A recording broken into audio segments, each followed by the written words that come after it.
Y'all,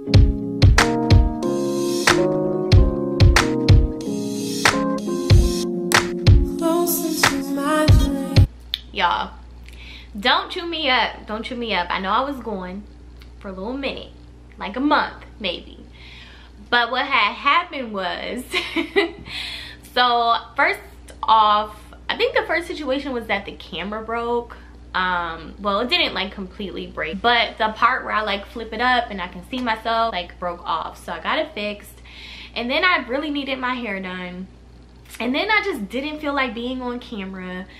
So that brings us to where we are now. We're creating this video because it's well overdue. I asked you guys to insert some questions so we can do an updated Q&A, and now we're here. Y'all was asking some questions, okay? But I figured I was gonna get these type of questions given all of the life changes that I've had. So I'm out of breath. Whew. What are some of your future plans or goals for the next 5 to 10 years? Y'all, I never know how to answer this question. I used to get a lot of anxiety around this question because I don't really have like a 5-10 year plan. But I was actually talking to a few of my girlfriends the other day, and they kind of like reframed that question for me in a place where, coming from the standpoint where it's not filled with anxiety, but it's more so like, what would you like and desire your life to look like within the next 5 to 10 years? So that kind of really took the pressure off of that, because I just don't like the whole 5-10 year plan thing. I don't have a plan necessarily, or not yet, but there are certain things I desire. Like, I would probably like to be in my 4th year of marriage in 5 years. So that means, I don't know, maybe I'll be married within the next year, or I don't know. Yeah, I would probably like to have 2 children in 5 years, at least 1. What else did I write down? I actually wrote it down in my notebook. I should have grabbed it. I think I wrote like more passive income. I wrote down start a business with my husband, get into possibly some sort of real estate, healthy and whole. Have written at least like 3 more books. I can't really remember what else is on there, but it was really based around like love, family, and things that I am more so passionate about. So yeah, I'll say that within the next 5 years. I'm not really thinking into 10, but that's the 5-year desire. What system do you use to edit videos? Girl, I use the regular iMovie that comes on my laptop. I don't do a whole lot of editing to my videos. Editing is my least favorite part of YouTube. The most y'all will see me do is speed up the video and try to put some music behind it without getting copyrighted. I just don't get into editing like that. So yeah, I just use iMovie. So next question, what made you get into YouTube? So I've actually been on YouTube for quite some time now. I haven't always been consistent, but if my videos are still on here and not privated, you can probably see that I've been on YouTube for quite some time now. And I think it really just came from I don't know, like wanting to be more comfortable sharing. Like, I used to be really afraid to even like do videos like this and put them out there. I've had fear around that for a very long time. So I think the more that I kind of just did it, I grew a passion for it, and I found that, girl, I'm coming to Atlanta. It's too cold out here. Please come, because it's like, it's been in the 60s out here. Yeah, my toes. That's what got me into YouTube. And then just the more I shared, and y'all, I am an introvert by like default, and so talking to this camera is a lot easier than doing it in person. I don't know. Someone said, what's new for you? Honestly, I think a lot is new for me. Y'all know I moved into my own place in January. It's March. Well, yeah, it's March. So it's been a couple months now of me being in my new space. I absolutely love it. I feel safe.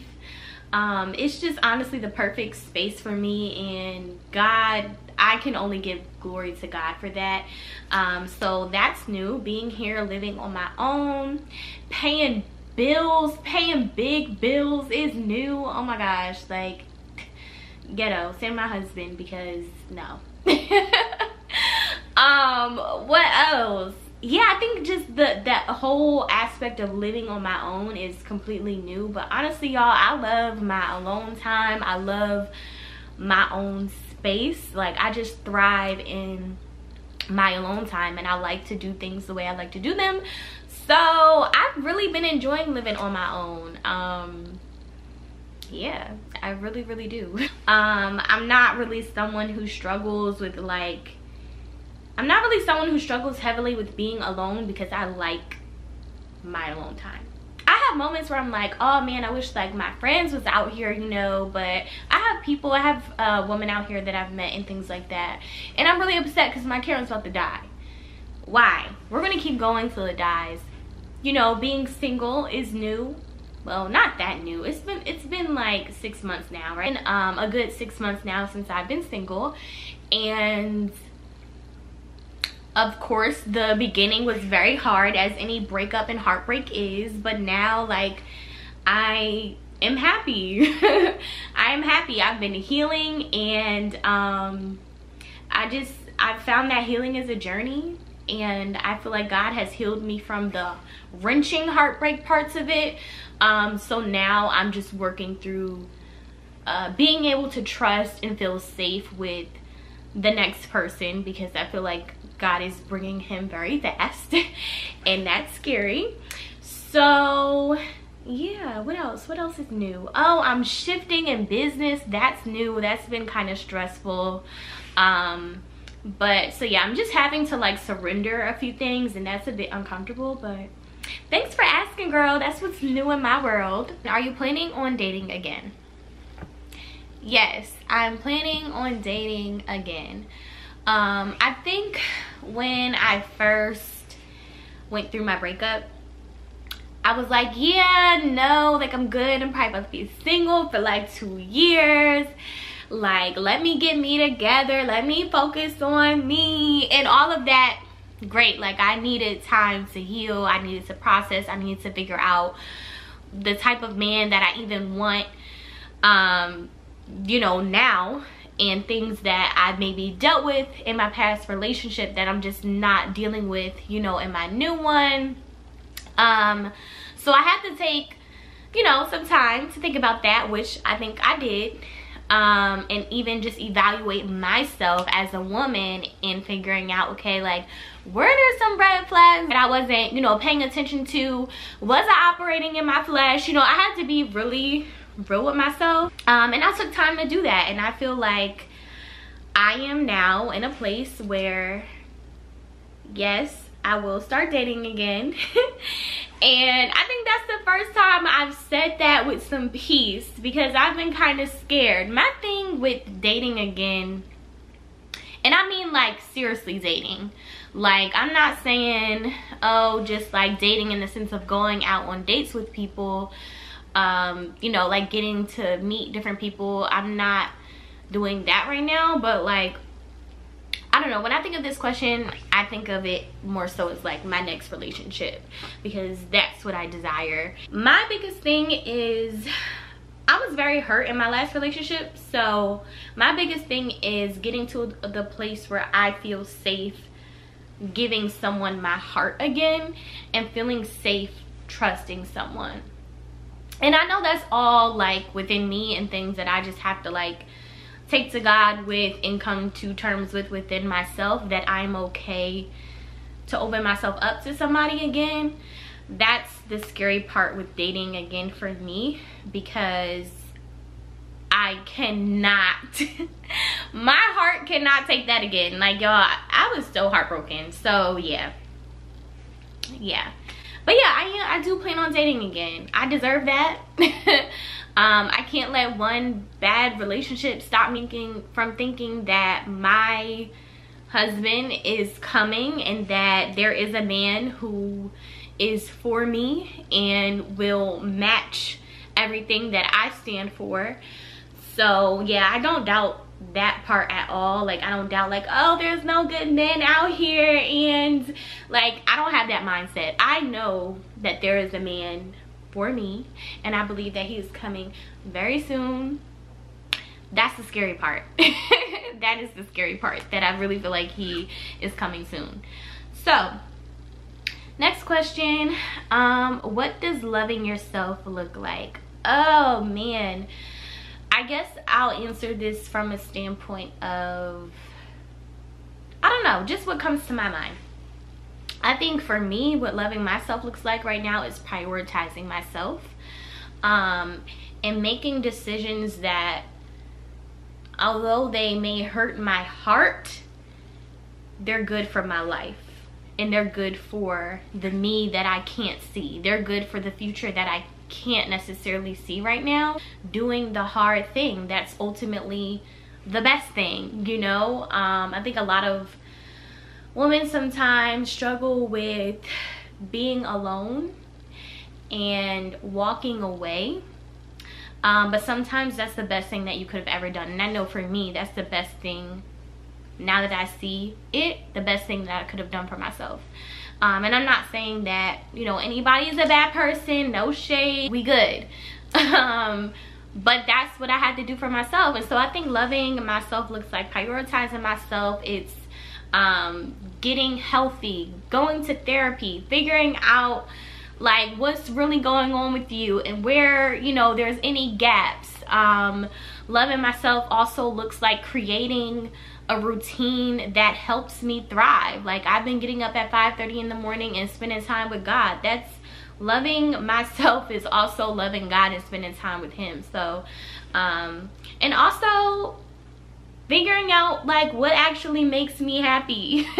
You know what I mean? Like writing down things that actually make me happy, writing out things that I just want to do. Like the other few weeks ago, I went and bought a blank canvas from Target and I just started painting. I don't paint, but it's therapeutic to me.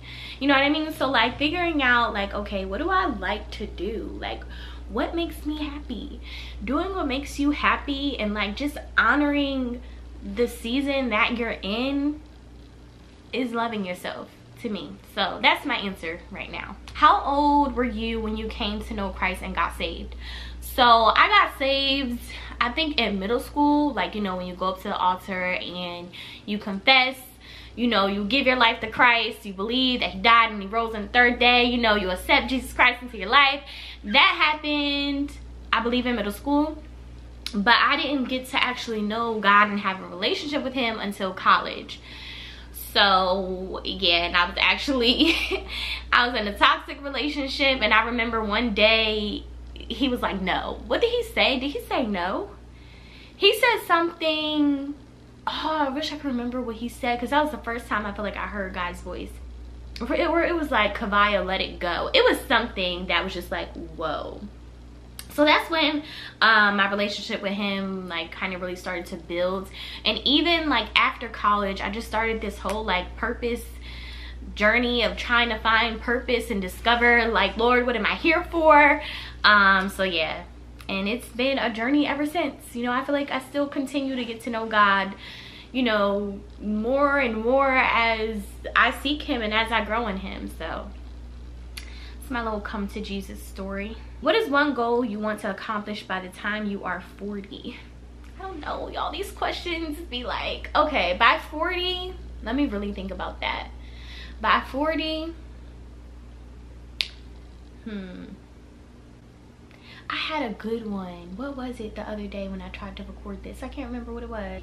By 40, I would hope that like everything is kind of already accomplished. If I'm just being honest, like by 40, I want to be chilling, like big chilling in my dream home with my husband, my fine husband, and my babies.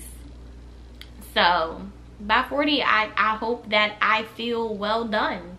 I hope that I am just happy and thriving and loving my life. I'm probably still going to be like doing some type of events and conferences or something like that. But question, if you're open to it, What made you decide to leave your last relationship? How did you take the leap of living on your own? Just the thought of that is really scary to me, and I feel like many of us stay in relationships because of comfortability and fear of being alone.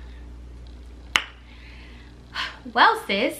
All right, so first question, what made you decide to leave your last relationship? Without being too detailed, basically I just decided not to put up with certain things. So I left. And it was very quick. Like, I didn't hesitate in leaving, because here's the thing with me. After I give you one chance and you do something again, baby, I'm out. I'm not that woman anymore who stays through a man's constant BS, for lack of better words. I've learned my lessons. I don't need that, you know what I mean? So I made a decision for myself to leave because I don't feel like that was something that I needed to put up with. So literally it happened, I left that next day. So it wasn't something that I was like building up and like I knew it was going to happen. I had no idea like that life was going to change that fast. And it was very hard. It was very, very hard. It was heartbreaking. Like, when I tell y'all, yeah, it was bad for me, emotionally, mentally. Like, it was very bad. So yeah, I wasn't putting up with, that's the reason I decided not to put up with something. So how did you take the leap of living on your own? Just the thought of that is scary, and you feel like many of us stay in relationships because of comfortability and fear of being alone. And that is so true. Like, that is so true for a lot of women, I feel like. And I really, really wish that more women could find the strength to leave, to find, you know, just to know their worth. You know what I mean? Like, knowing your worth, I feel like it's something we say a lot, but I feel like it's not really being practiced, or it's not really a truth that a lot of women are living by, if that makes sense. So as far as living on my own, y'all, like I said, this was not something that I expected to happen. I wasn't expecting to go through a breakup. I wasn't expecting to move out on my own. So I took 3 months to figure out like where I was going to go. I wasn't with, you know, my ex or whatever, but I was still in Atlanta for 3 months figuring out like what I wanted to do. Because at first, y'all, I was gonna go to Florida and be with my mom, but I knew I wasn't going to be happy if I did that. So I didn't want to do that. I didn't want to go back to Jersey, because like, who wants to do that after you move? Like, nobody wants to like go back home, especially if you like where you are. I took some time to figure out, okay, what are my options? And like I said, I wasn't planning on this. I didn't have no moving fund. Like, everything that happened was literally God. Like, I can't even, and that's not me being deep, y'all. Like, God really came through for me. Like, oh, it's gonna make me emotional, because when you feel like, Lord, like, what do I do? And then like at one point, like, I wasn't even talking to God about it when my breakup first happened, because I felt like it was my fault. I felt like, how dare I go to God about something that I probably wasn't supposed to be in the first place, if I can just be honest. I felt like I got myself into this. I'm gonna figure it out. Why would he want to help me when I was doing stuff I was supposed to be doing in the first place? Like, I was condemning myself about it, until one day God really spoke to me about it, and he got me all the way together. And I just love God so much for that, because his grace and his mercy is like out of this world, and the things that we feel like we don't deserve, he lovingly gives. So that was that. Didn't even mean to go there, but yeah, that was hard for me. I moved in faith. That's all I can say. Like, I literally was even shaking and trembling applying for my apartment, because I was like, God, like, I don't know.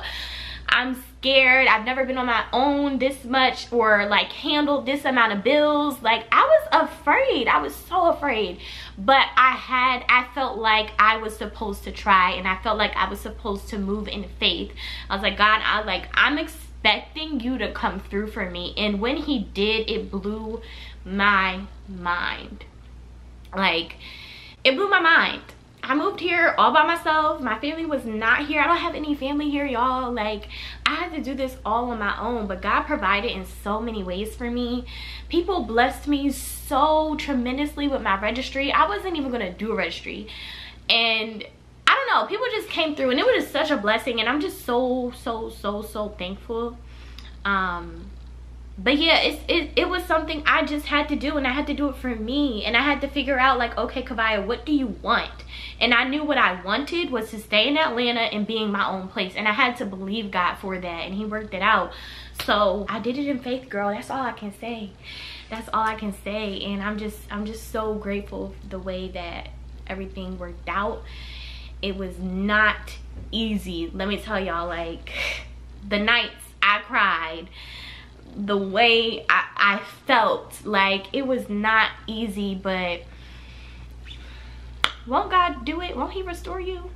Okay, so I hope that answered your question. Next question. So why are we, in parentheses you, single now, miss seeing you and bro? I think I kind of answered that. I'm not that girl anymore who puts up with, you know, the shenanigans. I'm not doing that. I didn't move my life to Atlanta for that. So yeah. Like I said, no bad blood, but we good. So next question. Moving into your own place, was it a hard decision? I think I kind of answered that. Yes, it was very hard. I didn't know. Like, I had no idea what was going to happen, y'all. I had no idea. Including the choice to stay in Atlanta versus going back home. Yes, it was very hard. But I knew I didn't want to do it. Thank God for my therapist, y'all. I've been in therapy for, I have to remember when I actually started, but I was already in therapy, so I was talking to my therapist a lot, and she really helped me, like, think my options through so that I didn't do anything just out of running, right? Because like I said, the first week after my breakup, like, I was gonna go to Florida that weekend. My mom, she was ready to come get me, okay? My mom, y'all know my mom, she don't play about me, so she was ready. And yeah, but my therapist really helped me to think my options through, and so I really appreciate her for that. But I did not want to go back home. Of course, like, I miss my family and my friends so much, but I knew going back home would not make me happy either. So I had to figure out what I wanted for me and what God wanted for me. And, you know, I prayed that if I was supposed to stay, like, God would make a way. So yeah. What advice can you give someone who wants to be closer to God? I think the most simple way I can put that is, you have to spend time with him. Just like you spend time with other people, with your family, your friends, your kids. Like, you have to make time to spend time with God and get into his word. And that's part of why I started waking up earlier. I wanted to get closer to God. I feel like he was calling me to a more intimate place, so I started waking up earlier so I would have more time to spend with him. So I mean, really, just like another relationship, you gotta make time just for him. If you do date nights with God, if you wake up early in the morning and get in your word, I think that's the simplest way I could start it for someone who is just starting out. Like, incorporate him some way, fashion, into your daily routine. So I hope that helped. I think that was my last question. Wait, I think I had one on YouTube though, and the camera's about to die again. If I can just find the question that I had on my YouTube. What would you say your last relationship taught you about yourself, and moving forward, is it any lessons you are taking from that relationship? Woo! I think I might have to charge the camera really quick for these. I think it taught me that I really need to know who I am. And I don't mean that in a sense of like settling. well, settling goes into it, but I think it really made me look at the woman that I am and what I carry, and how I cannot shortchange myself in relationships. And like the man that I'm supposed to be with, there's certain requirements that he has to meet because of the type of woman that I am and who I'm supposed to be. So I think it taught me to really like look at who I am and who I'm supposed to be, if that makes sense. Because I think I was like playing small within myself, and I think that I was kind of putting things on the back burner that I was really supposed to be doing when it comes to ministry and stuff like that. So I think it really taught me, I don't know, to really like figure out like who I was, what I carry. Yeah, I think it taught me that I didn't really know who I was, or I kind of forgot who I was, if that makes sense. But yeah, that's a good question. Did you find it hard to make friends after you moved? What steps have you taken to step out and find community? At first, yes. Like the first few months, yeah, at first, like I was in the house and my ex traveled for work, so like I was by myself a lot and it was very lonely.